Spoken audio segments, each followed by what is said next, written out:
दोस्तों, आप सभी का फिर से स्वागत है मेरे इस YouTube चैनल ऊना प्रथम पे।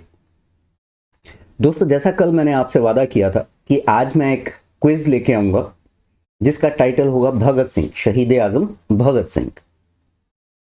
दोस्तों, ये टॉपिक जो है वो मेरे दिल के बहुत करीब है, क्योंकि भगत सिंह की जो किताबें हैं, jail diaries of Bhagat Singh and why I am atheist, मैं नास्तिक क्यों हूं, मैंने खुद पढ़ी है। तो चलिए आज शुरू करते हैं भगत सिंह पे क्विज, शहीद आजम भगत सिंह पे क्विज। उससे पहले मैं आपको कुछ चीजें बताना चाहता हूं। भगत सिंह का जन्म जो है वो 28 सितंबर 1907 को, 28 सितंबर 1907, ठीक है, जिला लायलपुर और गांव का नाम बंगा, जो कि वर्तमान में पाकिस्तान में है, यहां इनका जन्म हुआ था। ठीक। अब भगत सिंह पे शुरू से ही क्रांतिकारियों का एक इन्फ्लुएंस रहा है, एक प्रभाव रहा। ठीक। इनके चाचा जो हैं, इनके चाचा श्री अजीत सिंह, ये भारत माता सोसाइटी के मेंबर थे और गदर पार्टी के साथ जुड़े हुए थे। ठीक। पिता किशन सिंह, उन्होंने एक इंपॉर्टेंट रोल निभाया था इस भारत माता सोसाइटी में, जिन्होंने एक किसान आंदोलन खड़ा किया था। क्लियर। तो बचपन से ही भगत सिंह पे क्रांतिकारियों का एक प्रभाव था जो आगे जाके हमें देखने को मिला। तो आज मैं कुछ एक रैंडम क्वेश्चंस लेके आया हूं भगत सिंह जी के बारे में, शहीद आजम भगत सिंह के बारे में।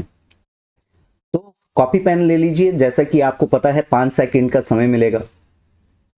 उस 5 सेकंड में आपको 4 ऑप्शंस में से राइट ऑप्शन जो है वो टिक करनी है और फिर क्रॉस चेक करना है कि आपका क्वेश्चन का आंसर जो है वो ठीक है या गलत है। और फिर आप जितने भी आपके क्वेश्चंस ठीक होंगे, आप मैसेज बॉक्स में अपने अपने क्वेश्चंस बताइएगा कि कितने ठीक हुए। क्लियर।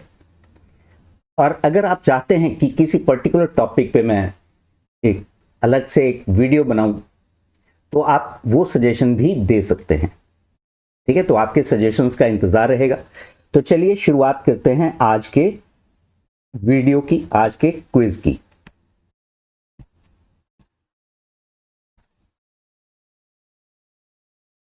तो दोस्तों, आपके सामने पहला प्रश्न आ गया है। 1924 में रामप्रसाद बिस्मिल, सचिंद्रनाथ सान्याल, जोगेश चंद्र चटर्जी द्वारा किस संगठन की स्थापना की गई थी? And the right answer is, I hope आपने मार्क कर लिया होगा। The right answer is Hindustan Republican association. दोस्तों, अगर आपको याद हो, गांधी जी ने एक आंदोलन खड़ा किया था, असहयोग आंदोलन। क्लियर। ये एक अहिंसावादी आंदोलन था, लेकिन 4 फरवरी 1922, 4 फरवरी 1922 यहां पे चौरी चौरा घटना हुई, जहां पे लोग शांतिपूर्ण प्रदर्शन कर रहे थे, लेकिन पुलिस ने उन पे लाठीचार्ज कर दिया। तो लोगों ने भी गुस्से में आकर पुलिस स्टेशन को आग लगा दी, जिसमें 22 पुलिस वाले मारे गए थे। इस चीज पे ध्यान दीजिएगा, 22 पुलिस वाले मारे गए थे। और ये एग्जाम में अक्सर पूछा जाता है कि कितने पुलिस वाले मारे गए थे। क्लियर। 3 सिविलियंस भी मारे गए थे, लेकिन इस बारे में क्वेश्चन नहीं आता। अब जैसे ही चौरी चौरा इंसिडेंस हुआ, घटना हुई, तो गांधी जी ने आंदोलन वापस ले लिया। अब यहां पे पूरी तरह से एक पॉलिटिकल वैक्यूम हो गया, राजनीतिक तौर पर कोई भी घटना नहीं हो रही थी। तो यहां पे जो युवा लोग थे, यूथ था, तो इस पॉलिटिकल वैक्यूम को भरने के लिए यहां पे रामप्रसाद बिस्मिल, सचिंद्रनाथ सान्याल और जोगेश चंद्र चटर्जी द्वारा, और ऑफ कोर्स चंद्रशेखर आजाद जी भी, ठीक है, तो इन्होंने एक संगठन की स्थापना की जिसको कहा गया Hindustan Republican association. I hope आपका पहला आंसर जो है वो ठीक हुआ होगा। चलिए बढ़ते हैं अगले प्रश्न की ओर। हमारा दूसरा प्रश्न है, एचआरए का घोषणा पत्र द रेवोल्यूशनरी किस संस्थापक सदस्य द्वारा लिखा गया था? समय समाप्त हुआ, कुछ सेकंड्स एक्स्ट्रा आप ले लीजिए, गेस कीजिए।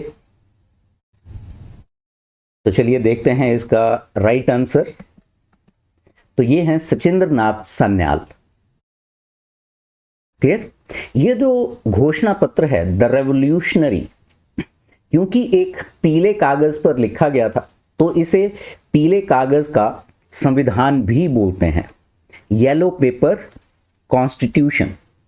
ठीक है, तो जो एक्स्ट्रा पॉइंट्स मैं आपको बताते जा रहा हूं आप इसको प्लीज नोट करते जाइएगा, क्योंकि सप्लीमेंट्री क्वेश्चंस यहां से निकलते हैं। क्लियर? तो पीले कागज का संविधान भी इसे ही कहा जाता है, यानी येलो पेपर कॉन्स्टिट्यूशन। और इस येलो पेपर कॉन्स्टिट्यूशन कहने का पीछे जो लॉजिक है, क्योंकि ये एक येलो पेपर पे लिखा गया था। क्लियर? चलिए बढ़ते हैं हम यहां से तीसरे प्रश्न की ओर। तीसरा प्रश्न है, हिंदुस्तान रिपब्लिकन एसोसिएशन का नाम बदलकर हिंदुस्तान सोशलिस्ट रिपब्लिकन एसोसिएशन किस वर्ष किया था? ऑप्शन आपके सामने है, कुछ एक्स्ट्रा टाइम आपके सामने। आई होप आपने मार्क कर लिया होगा। The right answer is 1928। दोस्तों 1928 में भगत सिंह ने एचआरए को ज्वाइन किया। अब क्योंकि भगत सिंह की जो विचारधारा थी वो समाजवादी थी, तो भगत सिंह के इन्फ्लुएंस में आकर उस विचारधारा को समझकर जो एचआरए है हिंदुस्तान रिपब्लिकन एसोसिएशन, उसमें एक नया शब्द इस ऐड किया गया, Hindustan socialist Republican association. Clear? ये जो मीटिंग हुई थी, ये एक सीक्रेट मीटिंग हुई थी दिल्ली के फिरोज शाह कोटला मैदान में, और वहीं पे ये शब्द यानी एक नया नाम दिया गया, हिंदुस्तान सोशलिस्ट रिपब्लिकन एसोसिएशन। ठीक है, तो आपको ग्राउंड का नाम भी याद रखना है, फिरोज शाह कोटला ग्राउंड दिल्ली में है, जिसका वर्तमान में नाम चेंज कर दिया गया है। वर्तमान में इसे अरुण जेटली क्रिकेट क्लब कहा जाता है। क्लियर? तो चलिए बढ़ते हैं अगले प्रश्न की ओर। आई होप ये भी आपका ठीक हुआ होगा। हमारा चौथा प्रश्न है, 1928 में भगत सिंह और उनके सहयोगियों द्वारा जॉन सैंडर्स की हत्या किस राष्ट्रवादी नेता की मृत्यु का बदला लेने के लिए की गई थी?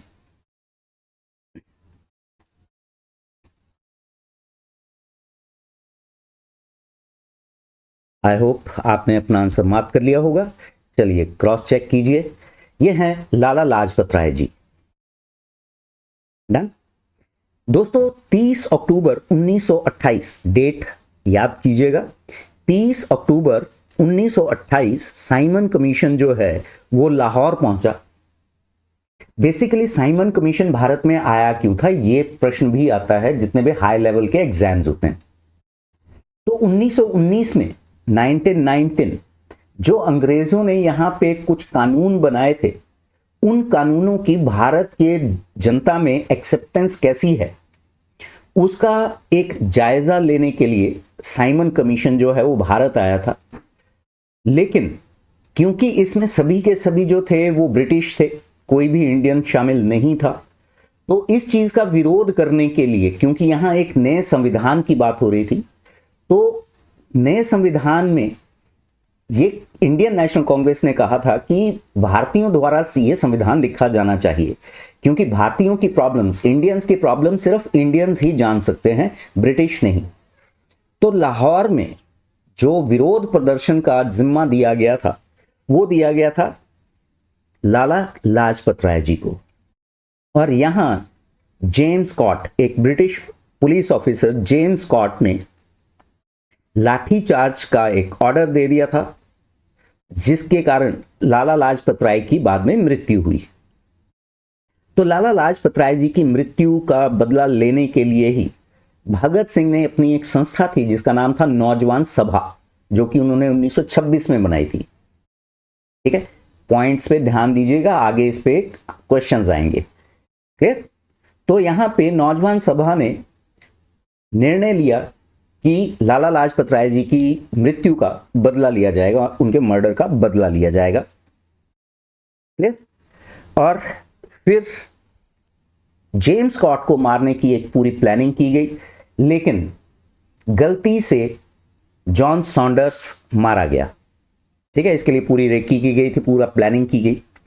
तो यहां पे जब इशारा हुआ था, तो जिस वक्त पे जेम्स स्कॉट को निकलना था, उस टाइम जेम्स स्कॉट नहीं निकला, जॉन सॉन्डर्स निकल गया। ठीक है, तो यहां पे जॉन सॉन्डर्स को गोली लगी और उसकी मृत्यु हो गई। और साथ ही एक पुलिस वाला जिसका नाम चन्नन सिंह था, वो भी इस फायरिंग में मारा गया। आई होप ये चीजें अभी आपको क्लियर हो गई होंगी। क्लियर? तो चलिए बढ़ते हैं अगले प्रश्न की ओर। हमारा 5वां प्रश्न है, केंद्रीय विधानसभा में बॉम्ब फेंकने के बाद भगत सिंह और बटुकेश्वर दत्त ने कौन सा प्रसिद्ध नारा लगाया था? कुछ एक्स्ट्रा टाइम, आई होप आपने अभी तक मार्क कर लिया होगा। तो चलिए देखते हैं, यह है इनकलाब जिंदाबाद। ठीक है, यहां आप 4 जो स्लोगन्स हैं, नारे जो हैं, वो आप देख पा रहे हैं। इसमें अगर हम ऑप्शन ए की बात करें, करो या मरो, ये गांधी जी ने 1942 में जब क्विट इंडिया मूवमेंट, भारत छोड़ो आंदोलन चला हुआ था, तब ये नारा दिया था बॉम्बे में, करो या मरो। भारत छोड़ो, जस्ट अ मिनट, भारत छोड़ो आंदोलन ये भी गांधी जी द्वारा स्टार्ट किया गया था। तीसरी ऑप्शन जब आप देखते हैं, स्वराज मेरा जन्म सिद्ध अधिकार है, यह नारा दिया था बाल गंगाधर तिलक जी ने। क्लियर? तो आई होप ये सारी चीजें आपको क्लियर होंगी। अगला प्रश्न आने के लिए बेकरार है। 6वां प्रश्न है, भगत सिंह का केंद्रीय विधानसभा में बम फेंकने का कार्य मुख्य रूप से किस उद्देश्य से किया गया था? ऑप्शंस आपके सामने हैं। The right option is public safety bill, लोक सुरक्षा विधेयक और ट्रेड डिस्प्यूट्स एक्ट। दोस्तों, यहां पे अंग्रेजों ने 2 कानून बनाए, एक पब्लिक सेफ्टी बिल जिसके अकॉर्डिंगली कोई भी इंडियन कोई भी हथियार नहीं रख सकता था। क्लियर? और दूसरा था trade dispute act. Trade dispute act, यहां पे मजदूरों को हड़ताल करने का हक उनसे छीन लिया गया, और इसीलिए भगत सिंह ने केंद्रीय विधानसभा में बम फेंकने का कार्य किया, क्योंकि भगत सिंह के अनुसार जो अंग्रेज थे वो अंधे के साथ साथ बहरे भी हो गए थे, तो उनको जगाने के लिए एक जोरदार धमाका किया गया। इसमें भगत सिंह का उद्देश्य किसी को मारना नहीं था, तो इसीलिए जो असेंबली का सेंट्रल हॉल था, बॉम्ब ऐसी जगह फेंका गया जहां पे कोई भी बैठा हुआ नहीं था। क्लियर है? चलिए बढ़ते हैं अगले प्रश्न की ओर। हमारा 7वां प्रश्न है, भगत सिंह, राजगुरु और सुखदेव को किस तारीख को फांसी की सजा दी गई थी? एक्स्ट्रा टाइम, तो चलिए देखते हैं इसका राइट आंसर। दोस्तों 23 मार्च 1931। क्लियर? भगत सिंह, राजगुरु और सुखदेव को 23 मार्च 1931 को फांसी दी गई थी, और यह दुनिया में पहली बार हुआ था कि 7:30 बजे, इनको 7:30 बजे शाम को फांसी दी गई। नॉर्मली जो फांसी पूरी दुनिया में रिवाज है कि अर्ली मॉर्निंग फांसी पे लटकाया जाता है। क्लियर? तो फांसी दी गई इनको 23 मार्च 1931 को, और 23 मार्च को हम शहीदी दिवस के रूप में मनाते हैं। क्लियर? चलिए बढ़ते हैं अगले प्रश्न की ओर। भगत सिंह ने नौजवान भारत सभा की स्थापना किस वर्ष की थी? ऑप्शन आपके सामने है। 5 सेकंड का टाइमर समाप्त होता है। 5 सेकंड आपको एक्स्ट्रा दिए जाते हैं। तो चलिए देखते हैं राइट आंसर 1926। दोस्तों अभी तक 1926, 1928 से पहले भगत सिंह जो हैं उन्होंने अपनी एक नौजवान भारत सभा बनाई थी 1926 में। किसानों और मजदूरों को इकट्ठा करने के लिए एक संगठन बनाया गया था। क्लियर? तो नौजवान भारत सभा की स्थापना 1926 में की गई थी। इसी नौजवान भारत सभा की तर्ज पर हिमाचल में भी एक क्रांतिकारी ने बाल भारती सभा बनाई थी। तो मेरा प्रश्न ये है कि जिस व्यक्ति ने बाल भारती सभा बनाई थी उस हिमाचली का नाम क्या है? हिंट मैं आपको दे देता हूं, जिला कांगड़ा में एक जगह पड़ती है गारली, गारली से उनका संबंध है। क्लियर? तो चलिए बढ़ते हैं अगले प्रश्न की ओर। सॉन्डर्स की हत्या के बाद भगत सिंह, राजगुरु और सुखदेव के मुकदमे को किस नाम से जाना जाता है?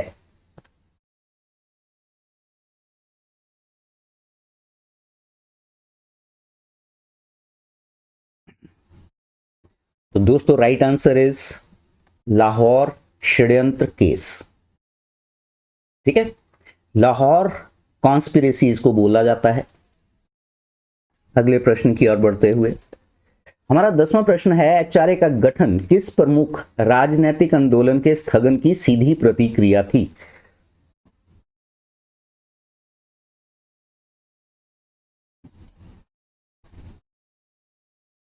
देखते हैं राइट आंसर, असहयोग आंदोलन। दोस्तों इसका मैं पहले ही प्रश्न में सारा मैंने आपको एक्सप्लेन कर दिया है कि चौरी चौरा इंसिडेंट्स के बाद पूरा एक पॉलिटिकल अनरेस्ट जो था वो जितने भी इंडियन नेशनल कांग्रेस के with in Indian national Congress में भी था। बहुत सारे इंडियन नेशनल कांग्रेस के जो लीडर थे वो गांधी जी से इस बात से असहमत थे। क्लियर? तो चलिए आगे बढ़ते हैं।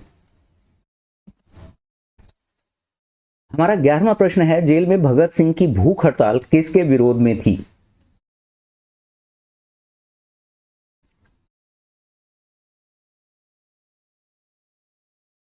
ऑप्शन आपके सामने है। तो चलिए देखते हैं राइट आंसर। राइट आंसर भारतीय राजनीतिक कैदियों के लिए खराब जीवन स्थितियों और दुर्व्यवहार।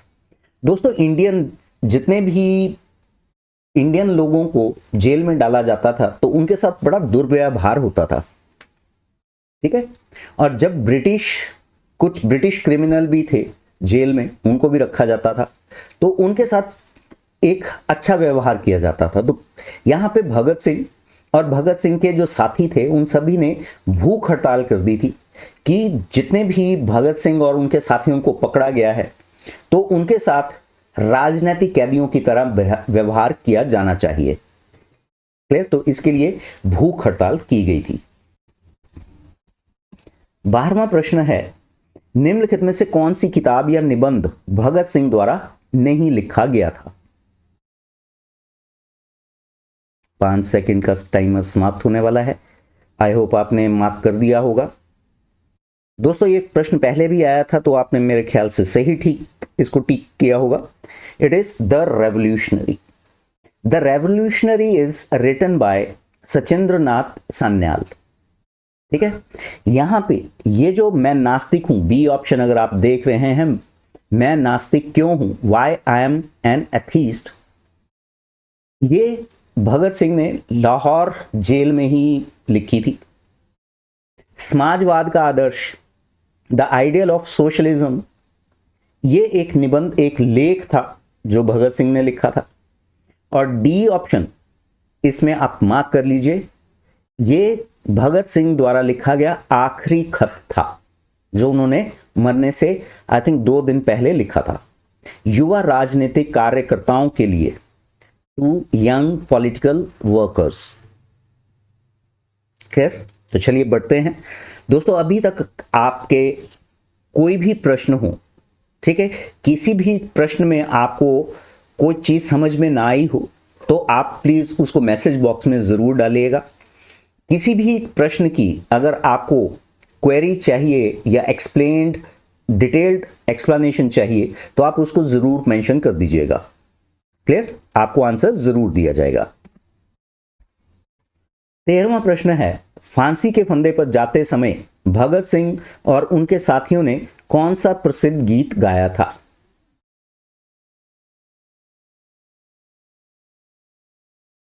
टाइमर समाप्त हुआ। चलिए देखते हैं। तो यह है मेरा रंग दे बसंती चोला। दोस्तों ये जो मेरा रंग दे बसंती चोला है, ये गाना लिखा है राम प्रसाद बिस्मिल जी ने। ठीक है, नाम नोट कर लीजिए। बहुत देश का एक दुर्भाग्य है, भारत के जो युवा हैं वो क्रांतिकारियों के बारे में कुछ जानते ही नहीं है। ठीक है, कुछ मेन जो क्रांतिकारी है जिनका उल्लेख किताबों में किया गया है उनको तो जानते हैं, लेकिन बहुत सारे ऐसे अनसंग हीरोज हैं जिन्होंने देश की आज़ादी के लिए संघर्ष तो किया, लेकिन कहीं ना कहीं वो इतिहास के पन्नों में वो खो गए। ठीक है, तो आप नोट कीजिए, मेरा रंग दे बसंती चोला राम प्रसाद बिस्मिल जी ने लिखा था। ठीक है, क्रांतिकारी जो हैं वो दो गाने बहुत,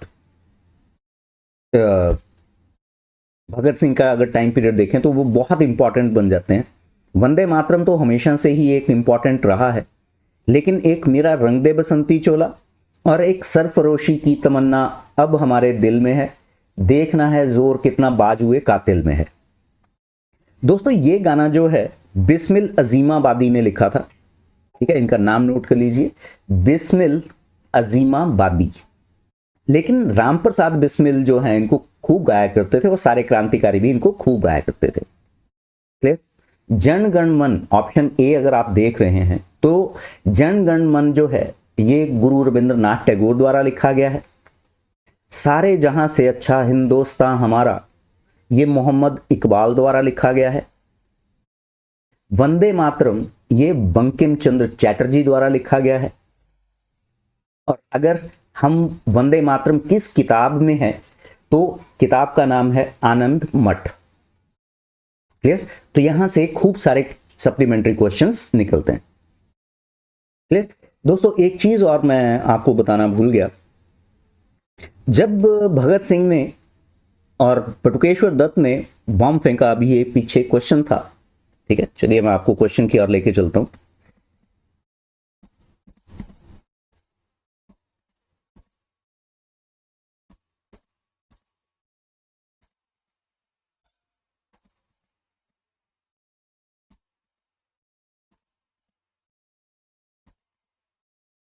इनकलाब जिंदाबाद। कई बार क्वेश्चन ये पूछा गया है कि जो इनकलाब जिंदाबाद है ये एक्चुअल में स्लोगन किसका है? तो दोस्तों इस चीज को नोट कीजिए, इनकलाब जिंदाबाद जो है वो मौलाना हसरत मोहानी द्वारा लिखा गया है। मौलाना हसरत मोहानी, और इसको जो मशहूर करने का काम किया वो भगत सिंह ने किया। क्लियर, तो यहां पे हमें ऑप्शन के अकॉर्डिंगली चलना पड़ेगा। कई बार ऑप्शन में हसरत मोहानी होंगे तो आपको हसरत मोहानी को टिक करना है, कई बार भगत सिंह जी होते तो भगत सिंह जी को टिक करना है। क्लियर, तो ये मैं बताना भूल गया था। तो चलिए फिर से बढ़ते हैं अगले प्रश्न की ओर।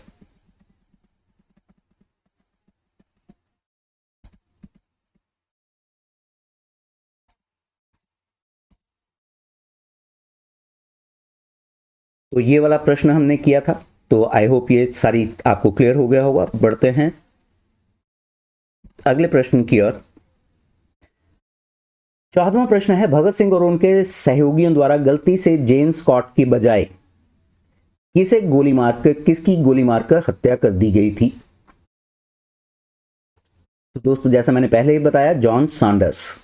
ठीक है, गलती से जॉन सॉन्डर्स मारा गया था। क्लियर। अब यहां पे आप दो डायर को देख पा रहे हैं। ए ऑप्शन में जनरल डायर दिया हुआ है, बी ऑप्शन में माइकल और डायर दिया हुआ है। तो मेरा ये प्रश्न है आपसे कि किसने किसने जलियांवाला बाग हत्याकांड में गोलियां चलाने का ऑर्डर दिया था? जनरल डायर ने या माइकल ओ डायर ने? क्लियर? तो इसको मैसेज बॉक्स में जरूर लिखिएगा और यह भी लिखिएगा कि जो भी जनरल डायर है उसका पूरा नाम क्या था। ठीक है, इन दोनों में से कोई भी हो सकता है। बढ़ते हैं अगले प्रश्न की ओर। 15वां प्रश्न है, भगत सिंह के करीबी सहयोगी किस क्रांतिकारी की जेल में 63 दिन की भूख हड़ताल के दौरान मृत्यु हो गई थी? तो दोस्तों जैसा मैंने आपको बताया, जतिन दास। ठीक है, तो क्रांतिकारी का नाम है जतिन दास। दोस्तों जैसा मैंने बताया कि राजनीतिक कैदियों का एक, भगत सिंह चाहते थे उनको राजनीतिक पॉलिटिकल कैदियों का एक स्टेटस दिया जाए और उनसे पूरा एक ऐसा व्यवहार किया जाए। उनको जेल में अखबार चाहिए थी, लिखने के लिए कॉपी और पेन चाहिए था। तो ये डिमांड जो थी, इसके लिए सभी क्रांतिकारी जो हैं वो भूख हड़ताल पे थे। सभी के साथ बहुत जोर जबरदस्ती की गई कि सभी को खाना खिलाया जाए या दूध पिलाया जाए। तो यहां पे जतिन दास की 63 दिन की भूख हड़ताल के बाद मृत्यु हो गई थी। क्लियर है? तो चलिए बढ़ते हैं अगले प्रश्न की ओर। 16वां प्रश्न है, काकोरी षड्यंत्र मामले में फांसी दिए गए क्रांतिकारियों के मुख्य समूह का हिस्सा कौन नहीं थे?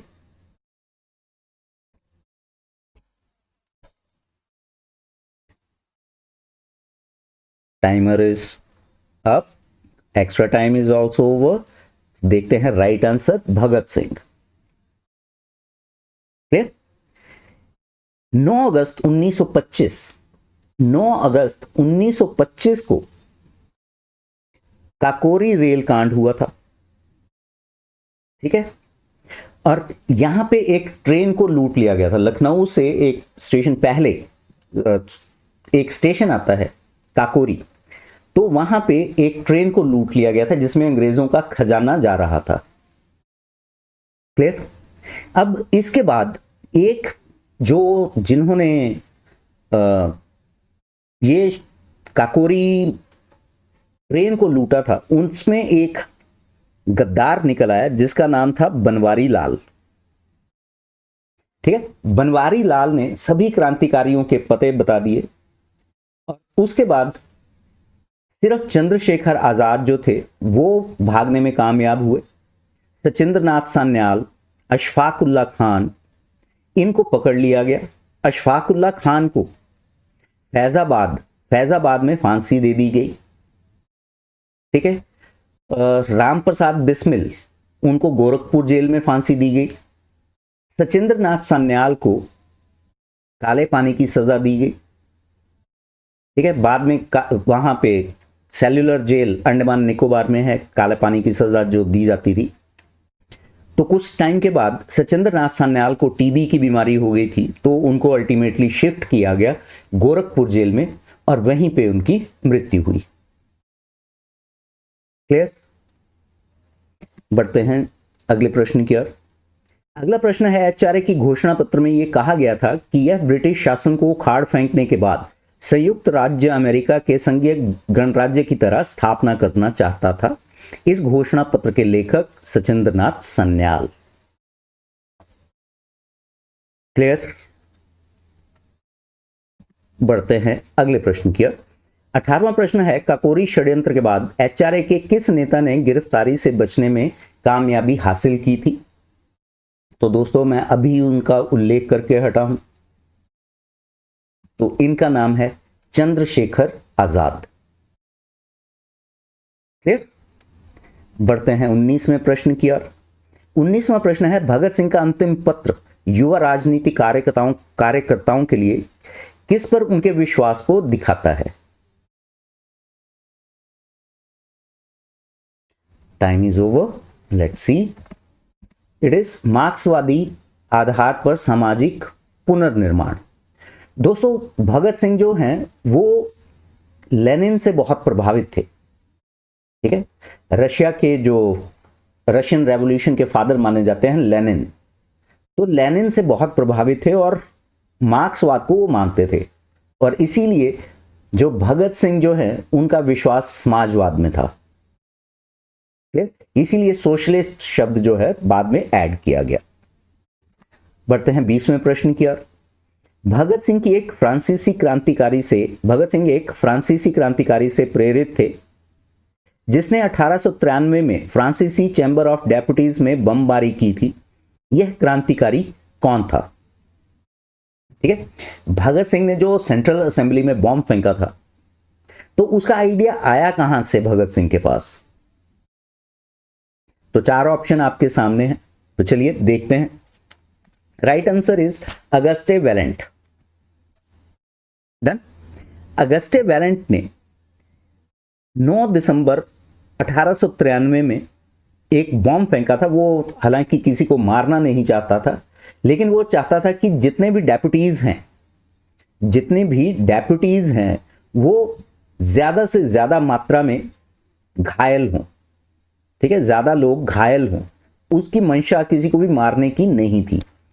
बाद में उसको गिरफ्तार कर लिया गया, तो उसने सरेंडर कर दिया और यहां पे बाद में उसे फांसी पे लटका दिया गया। तो फ्रेंच हिस्टोरियन जितने भी हैं, फ्रांस के इतिहासकार, वो ये लिखते हैं कि अगस्टे वैलेंट को फांसी पे लटकाया गया, लेकिन एक ऐसे व्यक्ति को फांसी पे लटकाया गया जिसने ना तो किसी की हत्या की थी, ना ही उसका इरादा किसी की हत्या करने का था। ठीक है, तो भगत सिंह अगस्टे वैलेंट से प्रभावित थे। ठीक है, तो यही से एक आइडिया लेकर भगत सिंह जी ने सेंट्रल हॉल में बॉम्ब फेंका था। I hope this is clear. बहुत सारे लोग ऐसे होंगे जिन्होंने ये प्रश्न पहले कभी भी जिंदगी में नहीं देखा होगा। क्लियर? तो ये बहुत इंपॉर्टेंट प्रश्न है। बढ़ते हैं 21वें प्रश्न की ओर। लाला लाजपत राय की मृत्यु किस आयोग के विरोध के दौरान पुलिस लाठीचार्ज का परिणाम थी? तो दोस्तों इसका आंसर मैं पहले ही बता चुका हूं। The right answer is Simon commission. Clear? बढ़ते हैं अगले प्रश्न की ओर। 22वां प्रश्न है, भगत सिंह का प्रसिद्ध निबंध, ये किताब है, इनकी ऑटोबायोग्राफी है, तो ये भी नोट कर लीजिएगा, मैं नास्तिक क्यों हूं, उन्होंने कहां कैद में रहते हुए लिखा था? तो इसका उल्लेख मैं अभी थोड़े देर पहले ही करके हटा हूं। तो आई होप आपने अपना आंसर मार्क कर लिया होगा। लेट्स चेक कि आपका आंसर ठीक है या गलत। Lahore central jail. क्लियर? बढ़ते हैं अगले प्रश्न की ओर। 23वां प्रश्न है, भगत सिंह, सुखदेव और राजगुरु को फांसी दिए जाने के बाद उनका अंतिम संस्कार किस नदी के तट पर किया गया था? तो दोस्तों ये है सतलुज नदी। क्लियर? यहां पे एक और प्रश्न मैं आपके लिए छोड़े जा रहा हूं कि ये जो क्रांतिकारी हैं भगत सिंह जी, उनके साथ एक सुखदेव जी और राजगुरु, ठीक है, इनके पूरे नाम क्या थे? सुखदेव और राजगुरु के पूरे नाम क्या थे? इसको मैसेज बॉक्स में जरूर लिखिएगा। ठीक है, तो ये जो भगत सिंह, राजगुरु और सुखदेव जी को फांसी दी गई, ये सतलुज नदी के किनारे पर दी गई थी। क्लियर? तो बढ़ते हैं अगले प्रश्न की ओर। 24वां प्रश्न है, हुसैनीवाला में शहीद आजम भगत सिंह स्मारक कहां पर स्थित है? कौन सी स्टेट में है?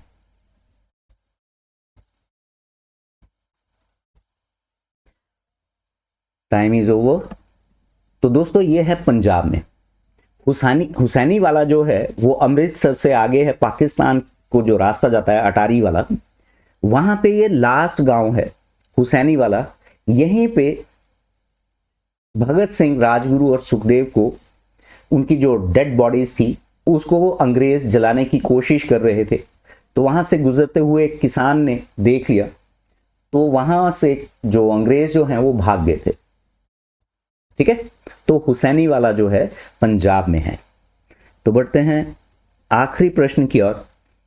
वर्तमान में लाहौर सेंट्रल जेल, जहां भगत सिंह को फांसी दी गई थी, इसे किस रूप में जाना जाता है? ठीक है, वर्तमान में ये जो मेमोरियल है ये पाकिस्तान में है। ठीक है, तो दोस्तों इसको जाना जाता है भगत सिंह मेमोरियल के रूप में। क्लियर? तो दोस्तों ये थे 25 प्रश्न हमारे। आई होप आप सभी के सारे प्रश्न ठीक हुए होंगे। अगर आपका कोई भी क्वेरी है, किसी भी क्वेश्चन को लेके आपको कोई भी पॉइंट चाहिए कि उसको डिटेल में एक्सप्लेन किया जाए, तो आप उसको मैसेज बॉक्स में जरूर डालें। क्लियर? मुझे उम्मीद है जितने भी वीडियोस मैं बना रहा हूं कहीं ना कहीं आपके काम जरूर आएंगे, डेफिनेटली। क्लियर? तो आज का वीडियो हम यहीं समाप्त करेंगे। अगर आप चाहते हैं कि किसी पर्टिकुलर टॉपिक पे मैं वीडियो बनाऊं तो आप मैसेज बॉक्स में जरूर लिखिएगा। तो आज का वीडियो हम यहीं समाप्त करते हैं। Thank you very much.